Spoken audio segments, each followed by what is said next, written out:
Hi everyone, thank you for watching this video. It's a summary of our class about storytelling, our second class about storytelling that I'm happy to share with you. I start immediately with the program. What we have seen during this class was, first of all, we received a guest, Alexia Sena, who is a podcaster and a copywriter, and she shared with you her learning about storytelling and hearing stories and interviewing people first. And then we had a discussion about the TED Talk by Lori Gottlieb about reframing our stories. What if reframing our stories could change our life?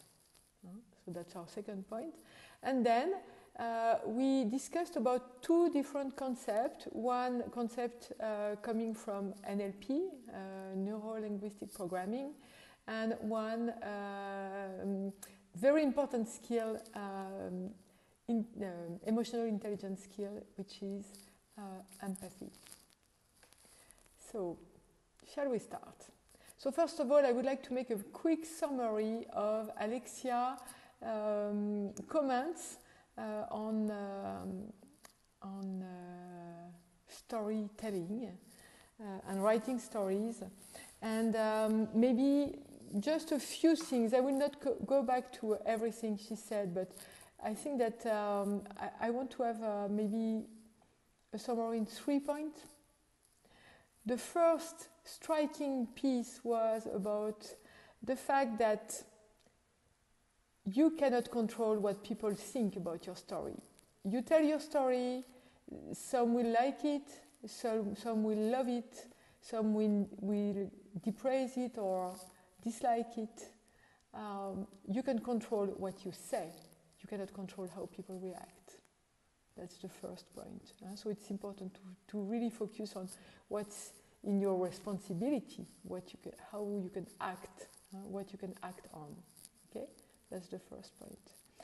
The second point is an idea of letting go of the complexity. Our stories are complex. We have trauma, we have childhood stories, we have a lot of things to explain, but sometimes it's important just to let go of all this complexity and try to focus on a simple and easy to understand story, which doesn't mean that it will not contain some emotions and tensions, etc. And the third point that I really liked about her sharing was this idea that a story that she likes as an interviewer is a story that convey emotion and that let her a little bit frustrated with an idea of mystery, something more to learn, that you want to hear more, you want to ask questions, etc. So a good story is a story that conveys emotion and mystery. So that's about it for this part. And then I would like to move to the conclusion of our discussion on the TED Talk by Lori Gottlieb. Lori Gottlieb, you remember, she's a therapist and she's counseling, and she has a column as well that says, "Dear Therapist." And she introduces herself saying that she likes to talk about her profession and to say, "I am a therapist and I am an editor. I edit people's stories." So we see the link already in this idea of editing, as this idea of reframing. And she says, "We are the unreliable narrators of our life," meaning that we relate what we understand or how we interpret the story, but sometimes we tell a story that is very negative. But if other people would just look at it, they would not feel it's negative. So we have a kind of prism on the way we express our stories. She says as well, the way we narrate our lives shapes what they become. So the story we tell shape our life, shape how happy or frustrated or lonely or whatever we feel. They contribute to this global feeling about our life. So she says maybe, and that's our experience as a therapist, if we can change our stories, which means if we can change how we interpret the facts and the events that happen to us, we can change our lives. Because we change the way we understand our lives, we interpret our life. Our conclusion is that writing an edit of our story is bringing up new perspectives, new options, new possibilities. And that's why she says that reframing our life, reframing our stories is a way to change our life. So I invite you to go back to this TED Talk on YouTube. After these two important discussions we had together, I propose to introduce two concepts. The first one is a concept that is issued by, that is coming from NLP, Neuro-Linguistic Programming, and that we learned from Robert Dilts and Judith Delosier, who are the founder of NLP University in California. And they are two super experienced coaches. They have worked with very well-known psychologists, psychiatrists, therapists, coaches, and they have formulated some principles. And one of these principles is the map is not the territory. So how I tried to convey this idea to you is by showing you different pictures. So the first one, you can see it just now. And when I asked you, as a student, what you saw, if you could describe this picture, you told me it's the globe, it's the planet, it's Earth. We see the clouds, we see the oceans, we see the earth, the soil, we see Africa, we see Europe. So that's what you described.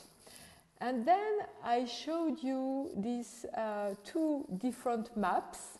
On the left-hand side, you can see that we have a map of Africa, a kind of silhouette of Africa that is filled up with the size of other very powerful economic countries such as USA, China, Europe, and we can see that Africa is containing so many powerful countries and in our own territory. And the map on the right-hand side is a map of the countries. So we could say it's a political map, maybe, about Africa. So you can see that we have seen three different representations of Africa, but none of them is the exact reality, right? It's just interpretation, and especially the two maps are interpretation of a reality, which is the African continent. So that's why we say the map is not the territory, meaning that there's a kind of interpretation of reality if we think that territory refers to reality. So a map is an interpretation of the reality. So a perspective, our own perspective, is an interpretation of reality, which means that often we see only our own perspective. We cannot imagine, if we don't think about it spontaneously, we cannot imagine others' perspective. on the same reality. We can say as well that we tend to forget that we think and speak and behave from our own perspective. The way we interpret an event or a situation drives the way we behave, what we say, what we think, how we react.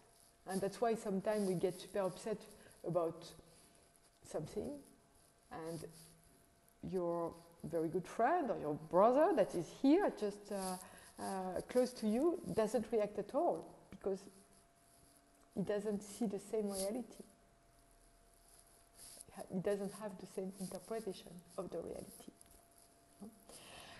Which leads us to a conclusion that there are as many interpretations of reality as human beings. Each of us has a different take on reality. So that's why we need to discuss together, to learn from each other, to ask questions, to have conversation, to describe, so that we can align from time to time on an interpretation, on the same interpretation of a reality. And this leads us immediately to a very important emotional intelligence skill, which is empathy. So, what is empathy?